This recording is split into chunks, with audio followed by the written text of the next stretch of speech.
سلطان محمود غزنوی نے اپنے ترکے میں اپنے 2 بیٹے محمد اور مسعود کو چھوڑا۔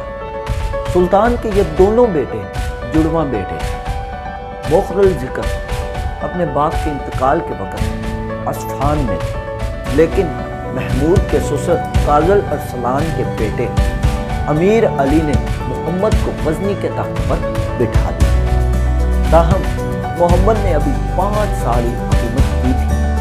اس کے بھائی مسعود نے اسے اندھا کر کے معزول کر دیا اور غزنی کے سلطنت پر بیٹھ کر سلطان ہونے کا زبردستاً جبراً اعلان کر دیا۔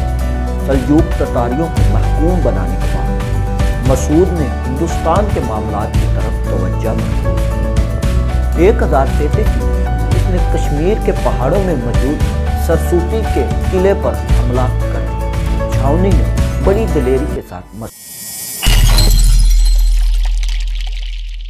السلام علیکم ناظرین، میں ہوں واصف علی اور آپ دیکھ رہے ہیں یوٹیوب چینل۔ ناظرین کرام، یہ ویڈیوز محمود غزنوی کے بارے میں چل رہی ہیں۔ امید کرتا ہوں کہ آپ نے پچھلی ویڈیوز بھی دیکھی ہوں گی۔ اگر کسی نے پچھلی ویڈیو نہیں دیکھی تو میں لنک ڈسکرپشن میں دے دوں گا، آپ جا کر پہلے پچھلی ویڈیوز کو لازمی دیکھیں تاکہ آپ کو پتہ چل سکے کہ ہم کیا بات کر رہے ہیں۔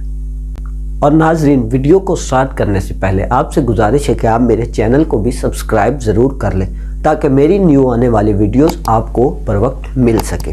چلیے اس ویڈیو کو بھی سٹارٹ کرتے ہیں۔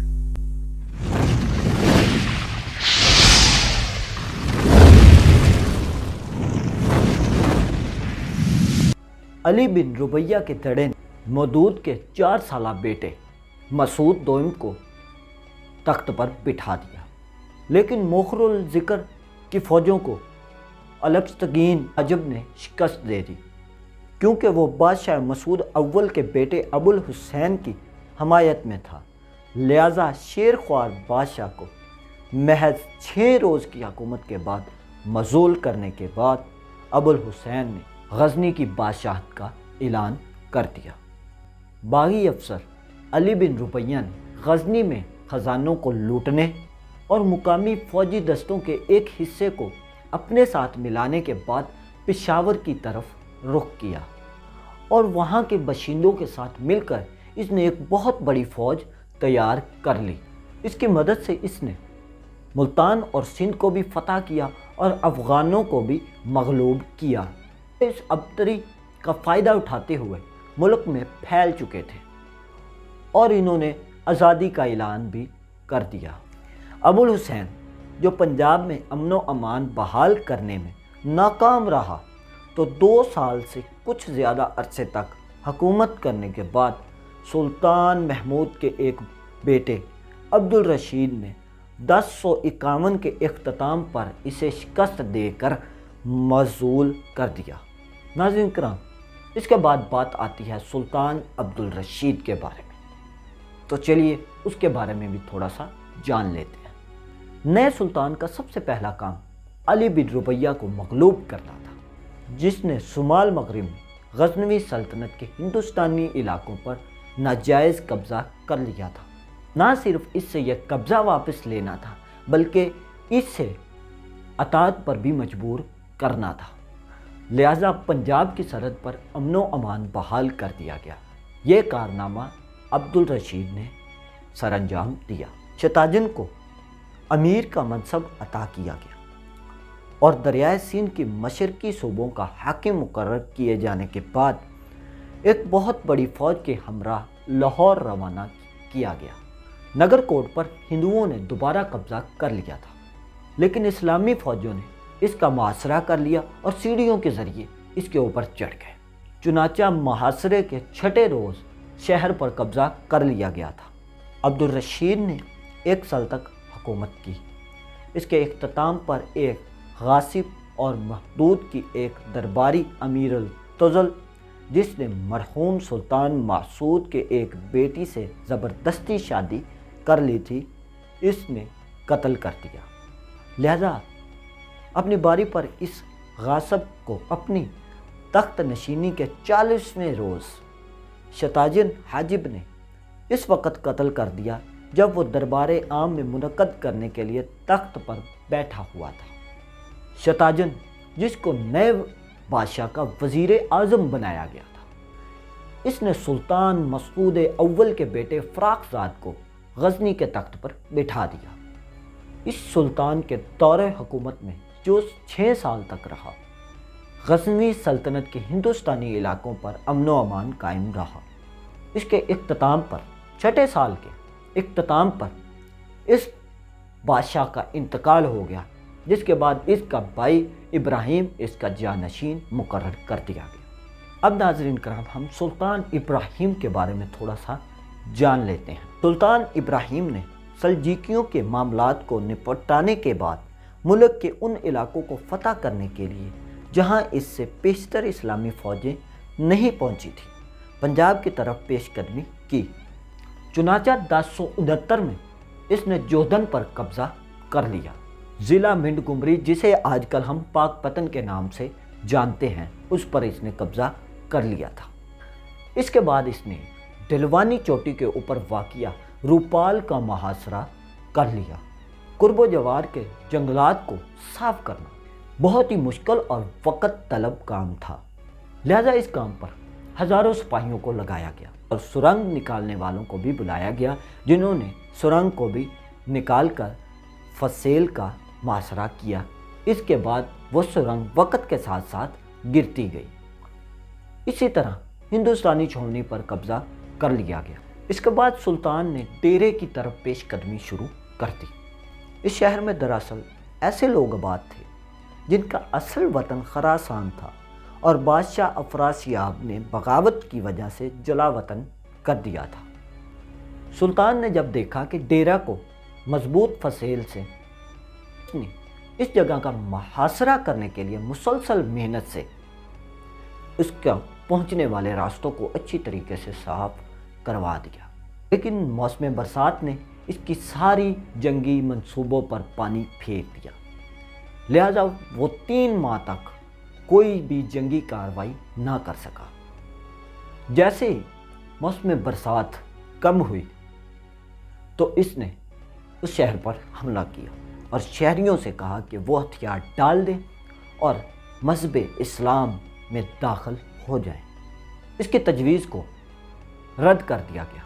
چنانچہ اس شہر پہ ایک خون ریزہ جنگ شروع ہوگی جو کئی ہفتوں تک جاری رہی، جس کے باعث دونوں طرف بہت زیادہ نقصان اٹھانا پڑا۔ آخرکار ایک زبردست حملے کے بعد فتح نصیب ہوئی اور فاتحین کے ہاتھ میں بہت زیادہ مال غنیمت آیا اور سلطان ابراہیم 1,00,000 افراد کو غلام بنا کر غزنی واپس لے گیا۔ سلطان ابراہیم 42 سال حکومت کرنے کے بعد 1098 میں انتقال فرما گیا۔ اس کی بے شمار بیویوں میں سے 32 بیٹے اور 40 بیٹیاں تھیں۔ اس نے اپنی بیٹیوں کی شادی انتہائی علم و فاضل اور مذہبی افراد کے ساتھ کی تھی۔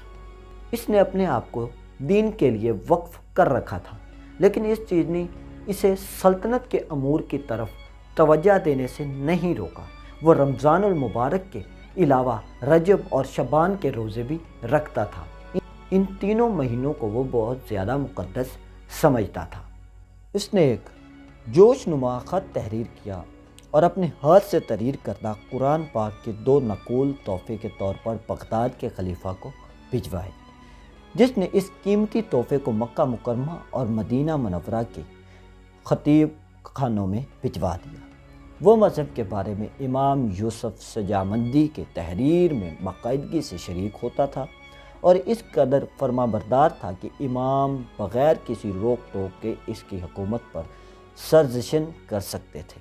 اس کے بعد اس کا بیٹا مسعود سوئم اس کا جانشین بنا۔ ناظرین کرام، اب ہم چلتے ہیں سلطان مسعود سوئم کی زندگی کی طرف۔ سلطان ابراہیم کے بعد اس کا بیٹا سلطان مسعود سوئم غزنی کے تخت پر بیٹھا۔ وہ عسکری جذبے کا حامل تھا۔ عدل و انصاف اور خیر خواہی سے لگاؤ کی وجہ سے ممتاز سمجھا جاتا تھا۔ اس نے سلطنت کے تمام موجودہ قوانین پر نظر ثانی کی اور گزشتہ قوانین کے مقابلے میں بہتر اصولوں پر مبنی ایک نیا مجموعہ قوانین مرتب کرایا۔ اس نے حاجی توغاستجین اپنی فوج کے سپہ سالار کو حاکم لاہور مقرر کرنے کے بعد ایک بہت بڑی فوج کے ہمراہ لاہور کی طرف روانہ کیا۔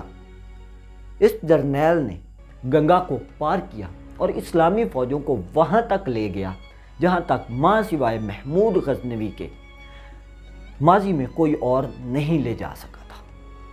اس نے بہت سے شہروں اور مندروں کو لوٹا اور مال غنیمت سے سونے جواہرات سے لدا پدا لاہور کی طرف واپس لوٹا۔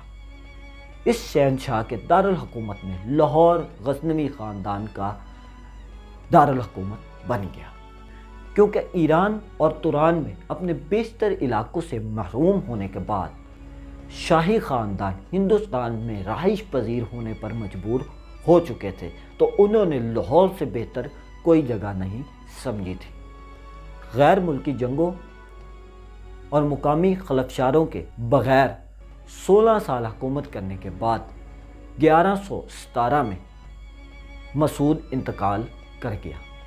اس کے بعد اس کا بیٹا سلطان ارسلان اس کا جانشین مقرر ہوا۔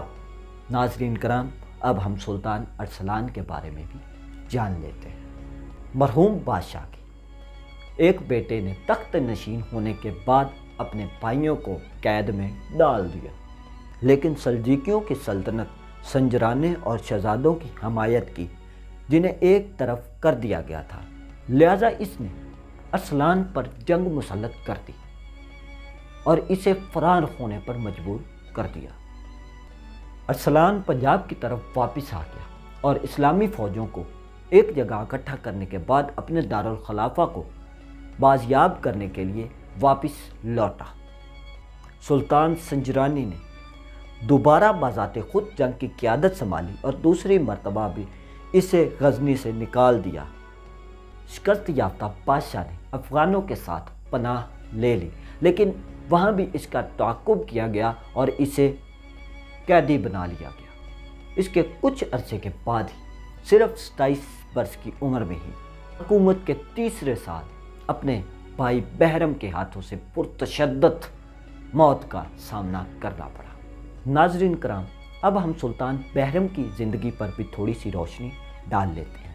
حاکم لاہور نے اس کے بھائی ارسلان کی طرفداری کرتے ہوئے نئے بادشاہ کو اپنی اطاعت پیش کرنے سے انکار کر دیا۔ بہرم اسے مطیع کرنے کے لیے غزنی سے روانہ ہو گیا، لہذا شاہی فوج اور حاکم لاہور کے درمیان ایک زبردست جنگ ہوئی، جس میں 5 دسمبر 1117 کو اسے قیدی بنا لیا گیا۔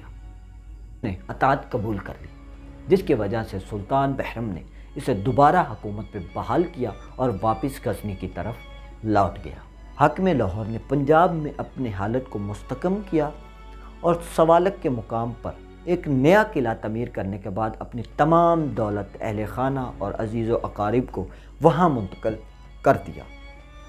اس نے اپنی فوج میں بہت زیادہ عربوں، ایرانیوں، افغانیوں اور خلیجیوں کو بھرتی کیا۔ اس کے بعد اس نے خود مختار سرداروں کے علاقوں میں بہت زیادہ غارت گری اور لوٹ مار کرنا شروع کر دیا، اور اس کے بعد آخرکار اس نے خود مختاری کا اعلان کر دیا۔ پھر سے سلطان بہرم کی اطاعت اس نے چھوڑ دی۔ یہ چیز سلطان بہرم کو دوبارہ پنجاب کی طرف لے آئی۔ حاکم لاہور کے 10 بیٹے تھے اور اس نے ہر صوبے پر ایک بیٹا تعینات کر رکھا تھا۔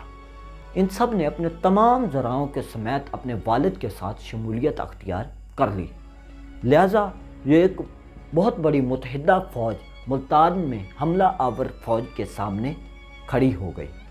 ملتان کے مقام پر 2 فوجوں کے درمیان ایک بہت بڑی جنگ ہوئی، جس میں حاکم لاہور اور اس کے بیٹے کو بری طرح سے شکست فاش کا سامنا کرنا پڑا اور بھاگنے پر مجبور ہو گئے۔ بھاگتے وقت یہ ایک دلدل میں دھنس گئے، جس میں انہیں عبرتناک موت کا سامنا کرنا پڑا۔ ناظرین کرام، آج کے لیے صرف اتنا ہی۔ امید کرتا ہوں کہ یہ ویڈیو آپ کے لیے انفارمیٹیو ثابت ہوئی ہوگی۔ ملتے ہیں آپ کو نیو ویڈیو میں، تب تک کے لیے آپ میرے چینل کو سبسکرائب ضرور کریں تاکہ میری نیو آنے والی ویڈیو آپ کو مل سکے۔ اپنا اور اپنے اس چینل کا خیال رکھیں۔ اللہ حافظ۔